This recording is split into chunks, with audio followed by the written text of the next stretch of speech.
Satu, dua, tiga.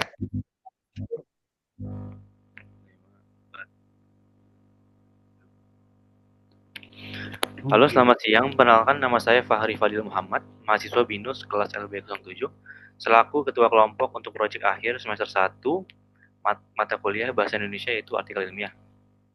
Sebelumnya saya ingin berterima kasih kepada Bapak Ibu dosen, Ibu Christine Paulina dan Bapak Iwan Irawan, selaku dosen kami yang mana atas didikan beliau, kami dapat menyelesaikan proyek akhir ini.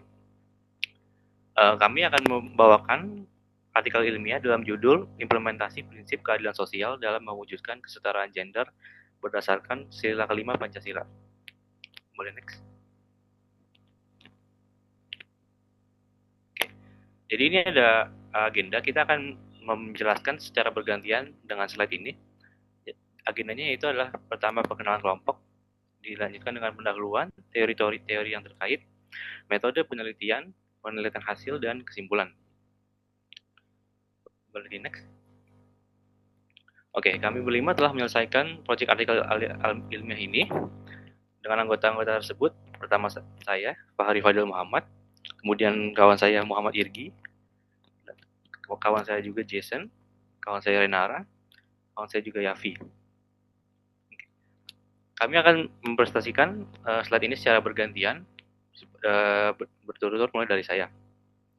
Sebelum kita masuk, saya akan menjelaskan dulu kesetaraan gender adalah salah satu isu utama yang fundamental dalam sosial di masyarakat Indonesia saat ini. Penelitian kita ini bertujuan untuk meningkatkan kesadaran sosial bagi masyarakat Indonesia, lebih berfokus kepada penelitian yang lebih ke arah observasi seperti wawancara dan survei dan lain semacamnya. Kita mulai dengan SDG kelima dan sila kelima Pancasila, yang dimana kesetaraan gender ini sejalan dengan poin-poin yang dibicarakan oleh sila kelima Pancasila dan SDG kelima. SDG kelima ialah gender equality. Jadi sejalan dengan keadilan sosial bagi seluruh rakyat Indonesia yang mana memberikan keadilan yang setara bagi laki-laki dan perempuan. Di Indonesia, meskipun sudah ada kebijakan untuk melindungi hak-hak perempuan di berbagai sektor, termasuk dalam dunia kerja, kenyataan di lapangan menunjukkan masih adanya kesenjangan dan pelanggaran. Hal ini bukan tanpa dasar kami sebutkan. Ada berita dari penulis berita, Elita Trinovianti, seorang buruh dari PT Alpenfood Industri AIC, mengalami pendarahan hebat dan harus menjalani operasi kuret setelah diminta mengangkut beban berat meski memiliki riwayat endometris. Sebelumnya dia telah meminta untuk pemindahan divisi, namun perusahaan tidak menggubris dan mengancam akan memecat apabila tidak melakukan tugasnya. Kasus tersebut merupakan salah satu bagian dari banyak pelanggaran hak buruh perempuan, di mana ada juga dengan kasus lainnya seperti keguguran dan kematian bayi. Boleh next?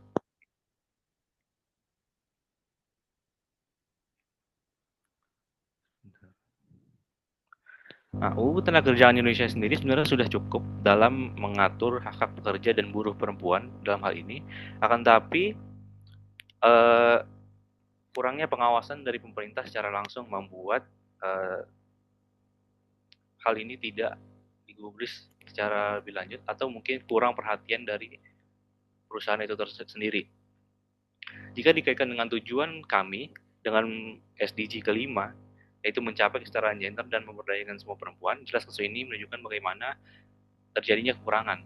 Karena walaupun sudah ada UU Ketenagakerjaan, tetap saja prakteknya masih nihil atau masih kurang. Kemudian implementasi prinsip keadilan sosial dalam mewujudkan kesetaraan gender di Indonesia sejalan dengan sila kelima Pancasila. Seperti yang saya sebutkan tadi, maka dari itu, karena kita memiliki Pancasila yang seharusnya kita patuhi, sudah sewajarnya kita lebih gencar lagi dalam kampanye ini, kesetaraan gender, karena eh, ini berkaitan dengan keadilan sosial bagi seluruh Indonesia, yaitu sila kelima. Tantangan utama dalam hal ini di Indonesia yang kami perhatikan adalah budaya patriarki yang melekat pada pikiran manusia, pikiran masyarakat. dan kesenjangan akses pendidikan serta pekerjaan. Meski kebijakan seperti UU CEDAW, Convention on the Elimination of All Forms of Discrimination Against Women, dan kuota perempuan di parlemen sudah ada, perlu langkah lagi yang lebih besar untuk mencapai kesetaraan gender yang efektif ini. Boleh di next? Dari permasalahan-permasalahan tadi, kami merumuskan 3 permasalahan utama yang perlu kita selesaikan demi apa, menyelesaikan permasalahan kesetaraan gender ini. Yang pertama adalah bagaimana penerapan prinsip keadilan sosial dalam mewujudkan kesetaraan gender di Indonesia, dan apakah sudah terjalani. Kemudian, apa saja tantangan utama dalam mengimplementasikan kesetaraan gender di Indonesia, bagaimana prinsip keadilan sosial dapat membantu uh, mengatasinya. Kemudian, apakah kebijakan-kebijakan yang mendukung kesetaraan gender di Indonesia sudah sejalan dengan prinsip keadilan sosial dari Pancasila. Kemudian akan dilanjut oleh teman saya. Ya, selamat siang semuanya. Nama saya Muhammad Irgi Dirga Putra dan saya ingin menjelaskan tentang teori yang terkait pada eh, kesetaraan gender Pancasila. Yang pertama ada konsep kesetaraan gender. Menurut Susialowati, kesetaraan gender bertujuan untuk memberikan hak dan peluang yang sama bagi laki-laki dan perempuan di berbagai aspek kehidupan. Namun, budaya patriarki yang masih kuat dalam masyarakat sering menjadi hambatan hambatan utama. Diskriminasi gender tanpa jelas dalam pembatasan peran perempuan yang seringkali hanya dianggap layak berada dalam lingkup domestik. Nah, selain itu, kekerasan dalam rumah tangga terhadap perempuan masih sering dianggap wajar, dan sebagian masyarakat untuk mengetahui hal ini diperlukan regulasi yang kuat dari pemerintah. Dan selanjutnya ada teori keadilan sosial. Menurut Cooper dan Milovanovic dalam Social Justice, Theories, Issue and Movements, keadilan sosial adalah upaya menciptakan masyarakat yang adil melalui distribusi setara atas hak sumber daya dan peluang tanpa diskriminasi. Di dalam jurnal ini ada 4 elemen utama dalam keadilan sosial. Yang pertama ada keadilan distributif, yaitu pembagian sumber daya yang adil. Yang kedua ada keadilan prosedural, proses pengambilan keputusan transparan. Yang ketiga ada keadilan restoratif, pemulihan hubungan dan perbaikan kerugian. Dan terakhir ada keadilan relasional, menghapus diskriminasi dalam hubungan sosial. Penerapannya mencakup akses setara, transparansi, dialog untuk resolusi konflik, dan penghormatan kepada sesama manusia dan keberagamannya. Terus yang ketiga ada kebijakan kesetaraan gender di Indonesia. Kebijakan kesetaraan gender di Indonesia bertujuan untuk mengurangi ketimpangan gender di sektor pendidikan, ekonomi, politik, dan sosial kebijakan dan sosial. Kebijakan utama meliputi ada PUG atau pengaruh utamaan gender. Terus yang kedua ada RPJM 2020 sampai 2024 yang fokus pada pemberdayaan manusia, perempuan maksudnya. Terus yang ketiga ada Undang-Undang Perlindungan Perempuan dan Anak. Terus yang terakhir ada kesehatan reproduksi, akses layanan kesehatan aman bagi perempuan. Namun, implementasi kebijakan ini masih menghadapi berbagai tantangan, termasuk dukungan kelembagaan yang kurang memadai, serta kesenjangan dalam pelaksanaan kebijakan di tingkat lokal, dan masih banyaknya diskriminatif terhadap perempuan. Boleh dilanjut. Nah, untuk metode penelitian, eh, penelitian kualitatif adalah metode penelitian untuk memahami bagaimana fenomena sosial atau perilaku manusia secara mendalam dalam konteks alami. Nah, metode ini bertujuan menggali makna dari pengalaman, perilaku, atau pandangan individu maupun kelompok. Fokusnya pada pengumpulan data deskriptif seperti wawancara, observasi, catat, catatan lapangan, dan dokumentasi untuk menjelaskan proses dan dinamika sosial yang terjadi serta mengapa fenomena, fenomena tersebut penting bagi partisipan.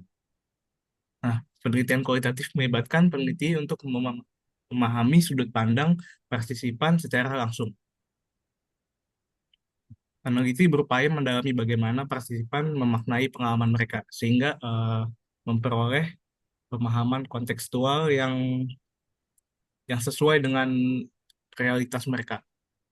Nah, pendekatan ini memungkinkan pengumpulan dan analisis data berlangsung bersamaan, serta penyesuaian fokus penelitian berdasarkan temuan awal.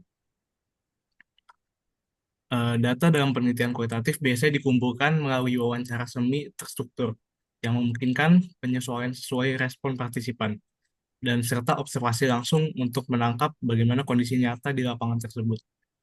Nah, kombinasi keduanya membantu peneliti memahami fenomena, fenomena secara lebih mendalam dan menyeluruh.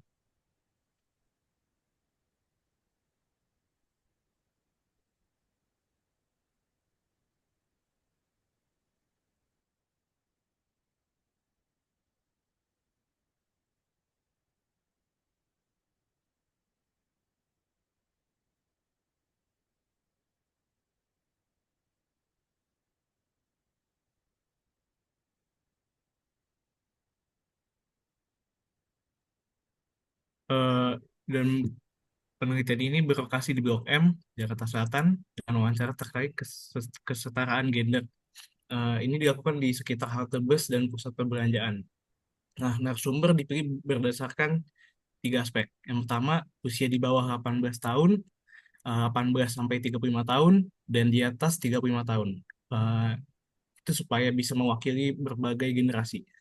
Dan survei kualitatif melalui Google Form juga untuk dilakukan untuk menjangkau lebih banyak partisipan dalam beragam latar belakang, menggunakan pertanyaan terbuka untuk menggali pandangan mereka secara mendalam.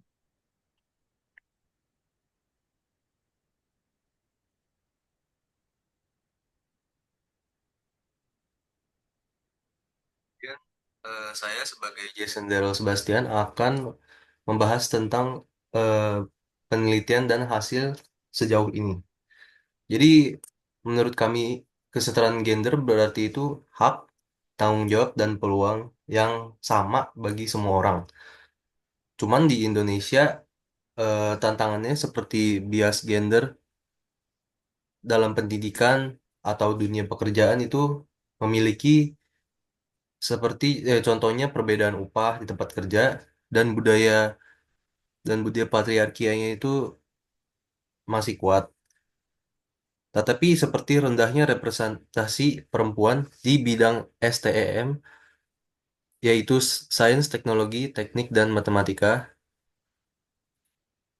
Em,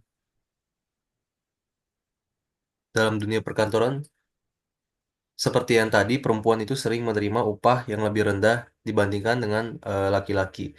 Nah, salah satu hambatan yang menyebabkan kesetaraan gender ini di Indonesia diakibatkan oleh eh, situasi budaya yang masih memiliki konsep patriarki di beberapa daerah di Indonesia.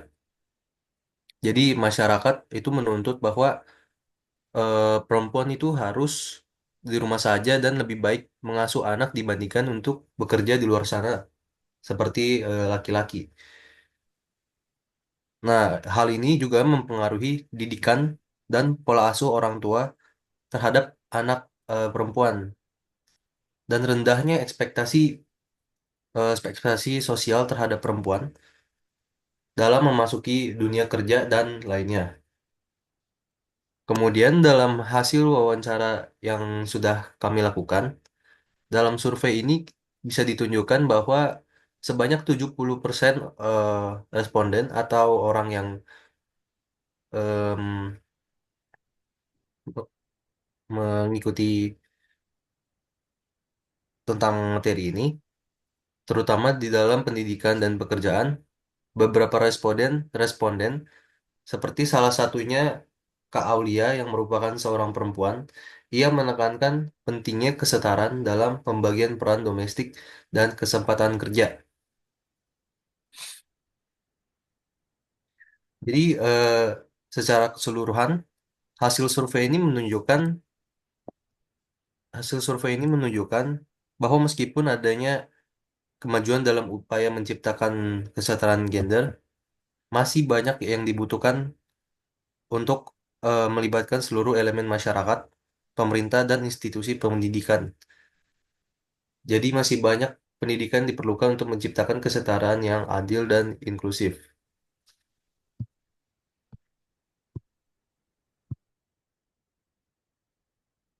Berikutnya, di akhir saya akan menyampaikan kesimpulan dari karya tulis ini. Kesimpulannya, kesetaraan gender merupakan elemen penting dalam mewujudkan keadilan sosial sebagaimana tercantum dalam sila kelima Pancasila, yaitu keadilan sosial bagi seluruh rakyat Indonesia. Kesetaraan gender tidak hanya menjadi tujuan moral, tetapi juga merupakan langkah strategis untuk menciptakan masyarakat yang inklusif, harmonis, dan sejahtera dalam berbagai aspek kehidupan seperti pendidikan, pekerjaan, atau di lingkungan masyarakat, baik laki-laki maupun perempuan memiliki hak yang sama untuk berkembang dan berpartisipasi. Lalu kesenjangan gender masih terlihat dalam akses pendidikan, pekerjaan, dan peran sosial akibat budaya patriarki, beban kerja ganda, dan stereotip yang salah. Negara dan hukum harus menjamin hak tanpa diskriminasi untuk mewujudkan kesetaraan gender, meningkatkan keadilan sosial, dan memperkuat kehidupan yang berbangsa.